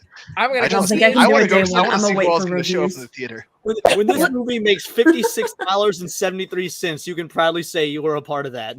I'm totally down. Listen, I'm part brown. I can go see this movie. That's fine. I can even talk about it. Let's do this. I'm white, but I'm not going to go see Fast and Furious movies. Like, I don't really see. I've never seen any Fast and Furious. They stopped making them after Tokyo Drift. The best one. Dune. Oh, Dune! That's yes. a huge one. Dune. I haven't seen the first one yet. What? It's amazing. That was my fault. That was my fault. I own that. No. It's my fault. Listen, could you, Leon. Chris? Listen. The reason why I didn't see the first one was when it was announced, I was like, I've never read the book. So I bought the book to read before I saw the movie. It didn't line up within time. Because you know how massive the books are. Especially the first book is a massive book, and the third one's massive. For whatever reason, the second one is super short. But read the book. Oh my god! At least read the first 3 or 4. This is literally the best sci-fi series of all time. I would say that Dune is better fiction than Lord of the Rings. Well, the thing is with it, it's similar. I don't want to compare it to Game of Thrones, but it's similar in the sense that you have to pay attention to detail of like different people, where they're from, and all this stuff. So like it took a long time to read. It's a story for people that are intelligent. You don't get a bunch of room temperature IQ motherfuckers sitting around TV eating popcorn being, hey, look at the superhero stuff. Nah, Dune takes some sophistication, and I appreciate that. And I hope we get more movies and television shows and adaptations that respect the intelligence of your audience. So give Dune a go. I am totally am I comparing it to Game of Thrones? That's not finished. Yes, I know. It's never going to get finished, guys. Just so FYI, it's never going to be finished. Just that's my line. That is my line. I agree with you, Leon, because like one of Chris and my favorite book series called The Dresden Files, which had one of my favorites too. I adore The Dresden Files. It had that really crappy sci-fi adaptation of it, and we have been like, don't watch that, and we've been just like, what? Who should make it? Who should make it into a series? Because it would be a great magical series, and it's for adults. It's basically like Harry Potter for. Well, I don't want to say Harry Potter for adults. Oh yeah, the Dresden Files would work much better as a TV show. Dune, it has HBO. I was very, very skeptical because I wanted Dune to be incredible. Again, it's my favorite book series of all time. I hate the '80s movie. I do. I know it's so bad it's good or whatever, but it's a horrible adaptation of one of the best stories ever written. It can work as a movie. They did it right by splitting it up. Dresden Files, I never want to see made into a movie. A well-done television adaptation, maybe, but never a movie. Yeah, agreed. But I haven't seen Dune 1. I was hoping that they would bring it back to theaters when Dune 2 would be released, so that I could go maybe see it in IMAX format, because I know this is a movie that should be seen in that format. 100%. I mean, sorry, go on. Oh no, I was just saying 100%. Like we saw it on IMAX, and yeah, it just it is amazing on IMAX. It's amazing in theaters. That being said, I've watched it 7 times at home since it came out, and I love it every time. Wow, you're a big Dune fan. That's a lot. It is my favorite book series of all time, and I was so happy to see the adaptation done with such care and reverence. Like you were talking earlier about Star Wars and putting people who care about the source material behind it. That is what happened with Dune. Is it perfect? No, it does have some issues, but that's to be expected because of how dense Dune is. I don't think we could have gotten a better adaptation. It is about as close to perfect as you could hope for. Yeah, I've watched it, and that's not counting the times I put it on to fall asleep. I've watched the completion 7 times since it came out. Wow. Okay. All right. I'll take your word for it. If they don't bring it back to theaters, I'll at least watch it at home before we go see That's my girl. The second one. What other movie? We have a Roadhouse movie, which I have to add Roadhouse to the list. Of How are you going to build the on Ronda Rousey one? This one has Jake Gyllenhaal. Back in like 2015, it was a Roadhouse remake starring Ronda Rousey as Patrick Swayze's character was announced. Does anyone else remember that? No, I remember. I remember. That's another one. Get out of that. That's another person that should be casted as Abby, another muscle mommy. Oh man, that's my number one celebrity crush right there. She's a terrible actress, though. She's god awful. She was in a Fast and Furious movie. I don't need Rhonda to be a good actress. I need her to look mean and beat people up and just get that. That's all I want. Okay, well, live your truth there, Leon. But I won't stop you. No, yeah, she can do no wrong. There's also Ghostbusters, which actually doesn't look too bad. That looks like a lot of fun. We'll see. Yeah, we'll see. The last one wasn't that bad. Like, I'm not saying it was a masterpiece, nor am I saying it's better than the originals, but it's definitely better than that all women casted one. Yeah. Did you skip over Sleeping Dogs, which is going to be amazing?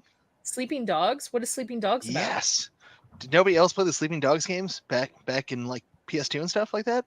No, this is going to be great. So this is an undercover. So Donnie Yen, it's an undercover cop film where he infiltrates like the Yakuza. It's going to be awesome. It's going to be that sounds cool. Amazing action film based on a great game. Sleeping Dogs. You're all sleeping on it, apparently. It says that, what does it say? It says, after undergoing a cutting-edge Alzheimer treatment protocol, a former homicide detective re-examines a decade-old case involving the brutal murder of a college professor. And if he's investigating the case for the first time. Yeah. I think it's directed by Adam. I saw Donnie Yen in the title, and I was like, "Oh, there it is, just like the game." I assumed. Oh, hey! I didn't know there was Rebel Moon Part 2 coming out. Yep, stoked for that. Should I waste my Anybody time here seen Part 1? No. It depends. Like, what do you look for in a film? Because I feel like if you know what you're getting into going into it, it's a very average movie. Like, I'll be real. It's a mediocre movie, but it's a mediocre movie that has a lot of potential as a franchise. You're not going to get character development. In fact, you're not really getting characters at all. You're going to get interesting world building with some flat nothing characters with the exception of a couple, but you're going to get some mostly good visuals, an interesting world. And again, it's one of those, it is the definition of mediocre, but there's something about it that I genuinely think gives potential for the franchise as a whole. The second one's going to make or break it. If the second one sucks, it's going to tarnish everything as a whole. But if the second one's really good, it'll justify the first one, in my opinion. The only thing that has me curious about it is because it's a movie that Kathleen Kennedy went, no. That's the only thing that has me curious about it. Who has seen it other than Leon? Lily, you have seen it? I've seen it, yeah. Dr. Rachel? No. Know me? Mm-mm. So Lily, as our Star Wars guru, because this was supposed to be a Star Wars movie, what's your opinion on it? I am actually pretty indifferent to it. I didn't hate it, but I also didn't like it. It was just generic, I guess is the right word that I would describe it. It had all the as it went on, I could see that it was like a bunch of different things you could recognize from other movies and TV shows thrown into like one movie and then done really I wouldn't want to say badly, but not as good as the original thing. Like I know a lot of people were saying other things that I had never seen, but to me it looked like a little bit of Star Wars. It had some of Vikings in there. It had Avatar. It had Dune. It had like all kinds of things that just, I don't know. A Like lot of Warhammer 40K. Honestly, people are calling it Dune and Star Wars. Yeah. Sorry, go for it. Zack Snyder, I think does pretty well as a director. I don't hate him as a director, but once again, when he starts writing and people don't tell him no and he doesn't edit himself with all the ideas that he has, it just turns into this big ol' mess. You lose your plot, you lose the point of the entire movie. And so it was like, I watched it. It was a movie and I didn't hate it, but it's something that's the best explanation. That's what I say is, it's a movie. Like people were throwing shade at me because I gave it a 7 out of 10. And like my reasoning for giving it that was in the American school system, a 7 is, it would be a 70% is a C. And so I was like, yeah, a C. It's average. It's a C minus. It's very, people are like, no, average would be a 5 out of 10. I was like, okay, then it's a 5 out of 10. The point is, it's very down the middle. It is the definition of it's a movie. But I really do think there's enough there when it comes to the world that Zack Snyder created that could make the sequel something real cool. Interesting. Because so I didn't like any of DC Zack Snyder, even though I was okay with the 4-hour, 5-hour Zack Snyder cut of the Justice League. I thought obviously it was definitely way better than the original cut of it. That being said, I think the last good movie he's ever done, which I've seen, was Watchmen, which I think is underrated for a lot of people. I think people don't realize, because I think people went in not knowing the source material and then was like, what the heck is this? This was also, Watchmen came out before dark and gritty superhero stuff was really taking off yet. So people were still expecting like Sam Raimi's Spider-Man. Yeah, it's got some dark moments, but it's colorful. Same with X-Men. I think, Watchmen people went in with the wrong mindset on. But honestly, the Snyder director's cut of Batman v Superman is also really good. I hate the theatrical cut, but the extra 40 minutes that the director's cut of Batman v Superman adds makes it a very decent and worth watching movie. So he's a director that's hampered by, because I don't like Watchmen unless it's the director's cut either. That's a problem with Snyder's. You need director's cuts, and you can make the argument that that's a sign of a bad director, is that if you can't do it all in a theatrical cut, then that means you've done your job poorly. And I can see that argument, but whatever. If the director's cut's there and available for me to watch, and it ends up being a good product, a good product's a good product. And I agree with you, Lily. I think he needs somebody in his life that's like, okay, we're going a little too far with it. Not studio heads. I don't think pushing back against studio heads, but I think in a sense he needs a working partner where visually he tells a story visually. He can't write for shit. To me, he can't write for shit. But he's really good at like, oh, this would be cool. Let's visually make this awesome. But he doesn't know how to put things together, piece it together. And I think that's why a lot of his movies are very rough. And that's why I think director's cuts of his movies are better, because he had a broader idea for these scenes instead of like, oh no, we got to like shrink this down to 2 hours or hour and a half. Yeah. And then there's going to be a rated R version of the first part of Rebel Moon. So people are saying not to judge it yet, because we're getting his Snyder cut of this, that there's going to be, that actually there's a lot missing in the movie that's going to kind of put everything together. But like Leon said, sometimes, I mean, get it all in one movie if you can't do that. Like release your R-rated the first time. Because this is the thing though, because like with Lord of the Rings, I know we have the extended editions, but we just got additional cool stuff. You can watch the normal versions and you're not going to miss anything. It's not like, but you get except Return of the King. It's really fucked up. They cut out Saruman's death in Return of the King, and he's just chilling in the tower after 2 towers. Like, that's a really weird cut they made in Return of the King. Yep. Yeah. All right. Well, that being said, we are at time. I want to thank the panel. I'm going to let you guys talk us out, and thank the chat too. Thank you everybody for contributing your thoughts. I see them all. I'm sorry I'm not at 100% today with being sick with this flu, but that being said, I am going to let the panel tell us where they're going to be next, and then our guest, and then we're out of here. So Nomi. where are you going to be Excuse me. next? That was gross of me. I am so sorry. Great Nailed timing. it. Go flip. You can find me getting Tums for my tummy. But you can find me on my Twitter channel at Know Me Without You. And here on my YouTube channel, I am also on Midnight Edge Espanol. So you'll be seeing me making content there for their shorts. Anywhere else, I usually retweet where I'll be, but just follow me on Twitter. That's where you can find me.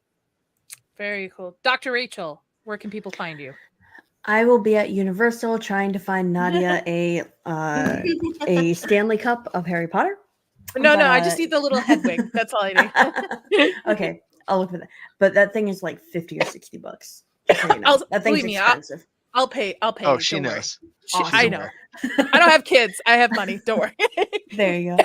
Yeah, you can find me everywhere on Twitter and Instagram, Saran_cosplay. I'm trying to put out more regular content on my channel, Adeline Crafting. So for any of you who are really interested in art, making of cosplay things, props, weapons, anything like that, I do that all on my channel. Anywhere else that I get invited to be a guest or whatever, I am always like retweeting that stuff. And as always, I love being on this panel, even though I don't always talk a whole lot. I like listening to everyone, you know, like doing their thing, agreeing, disagreeing. There's a lot of interesting movies for this coming year that I'm looking forward to. There are a few that we didn't get to talk about because we're like at the bottom of this list, but it'll be interesting when they finally come out, and I'll finally have some more things to talk about on this panel. You're all good. Lily? Well, I just want to say first, before we get to anything, that I miss Mags. Yes. Oh yeah, I should say it's not controversial. She's just taking a break. She will be back in February. Yeah, she's not breaking away from the band. I'm like, oh, I miss her. Sorry. No. But yeah, so you can find me on Twix, that's Twitter and X, at 300 Mares, and then you can find me on Midnight's Edge Espanol, also making content over there. So we're doing some shorts. We're going to be working on the Zorro Prime series that's going to come out on the 19th. So look for those reviews. And then I also do some other streams for Game of Thrones on Monday, if you guys want to see us be tortured by how terrible it gets.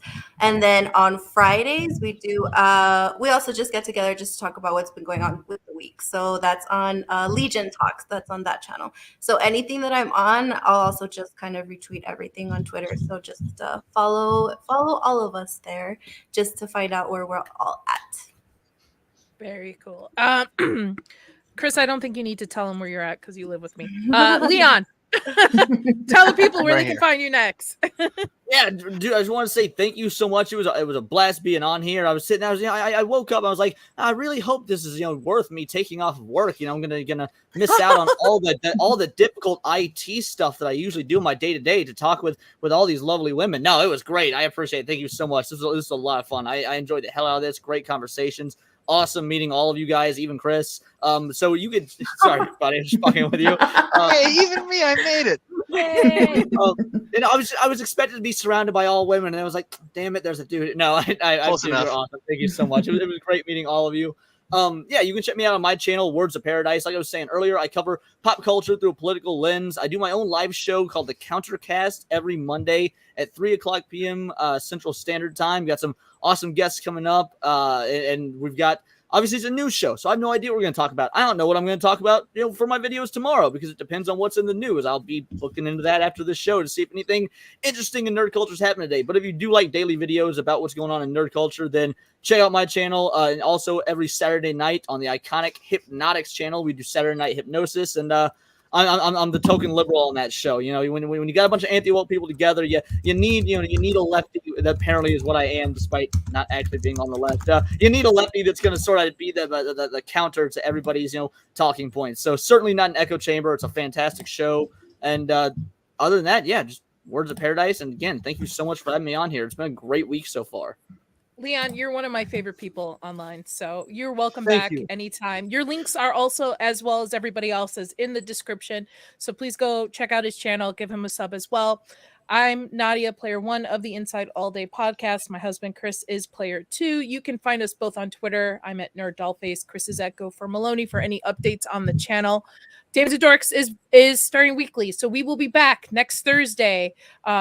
At 5 p.m. Pacific time. We'll have another guest on. So please just follow everyone on Twitter. You'll get the updates for that. Until next time, I hope everyone has a great day and I hope everybody stays warm. Bye. See you guys. Good night. Bye. Hey guys, thanks for being here.